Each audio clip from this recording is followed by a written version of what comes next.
Appearing with MSNBC's Alex Witt, two legal analysts marveled and laughed at a President Donald Trump's Saturday tweet that they claim could be used as an admission of guilt that will be used by special counsel Robert Mueller in an obstruction case against the sitting president. Saturday afternoon, Trump tweeted, "I had to fire General Flynn because he lied to the vice president and the FBI. He has pled guilty to those lies. It is a shame because his actions during the transition were lawful. There was nothing to hide." According to Brennan Center of Justice President Michael Waldman and MSNBC legal analyst Danny Cevallos, Trump's tweet may come back to haunt him since presidential tweets are accepted as official statements. Do you think the president just admitted knowing Flynn was lying at the time of the firing, or is there some wiggle room here knowing how the president can be loose with his wording when it comes to his tweets?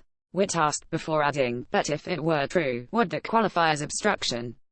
It's interesting for exactly the reason that you pointed out, timing, Cevallos explained. Section 1001 requires that the person making the statement knowingly make a false statement. So Trump's tweet about the fact that Flynn lied to the vice president and lied to FBI agents raises the question of whether or not he knew he lied at the time, whether or not Trump was aware he lied at the time, because then Trump could be read as saying there was nothing wrong. No one did anything wrong except that Flynn lied to FBI agents, which we know from the false statement statute is itself a crime. So read that way, Trump's tweet makes no sense. Read another way, it's arguably okay. Waldman had a slightly different take.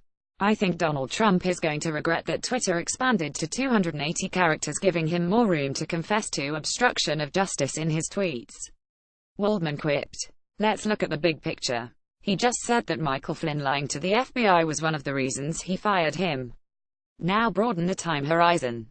He then asked the then director of the FBI to drop the investigation, and then he fired the director of the FBI. We don't know where the criminal probe will go," Waldman continued.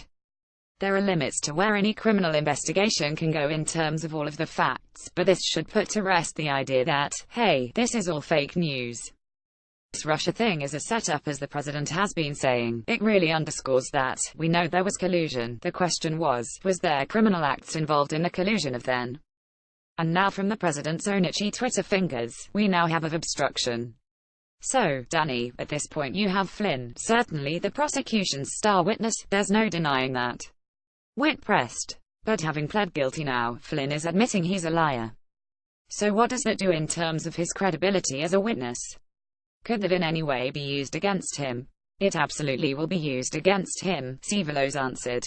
This is cross-examination 101, and actually it's no surprise to the prosecution. This is the case in every single prosecution in which the U.S. attorneys enter into a cooperating witness agreement, because for many millennia, prosecutors have realized to catch a criminal, you often have to get information from a criminal. Yes, the prosecution is getting vital information about their prosecution, but it's coming from the mouth of what is usually a convicted criminal with credibility problems. Particularly, sir, when your star witness has been convicted of a crime of falsity, he added. Watch the video below via MSNBC.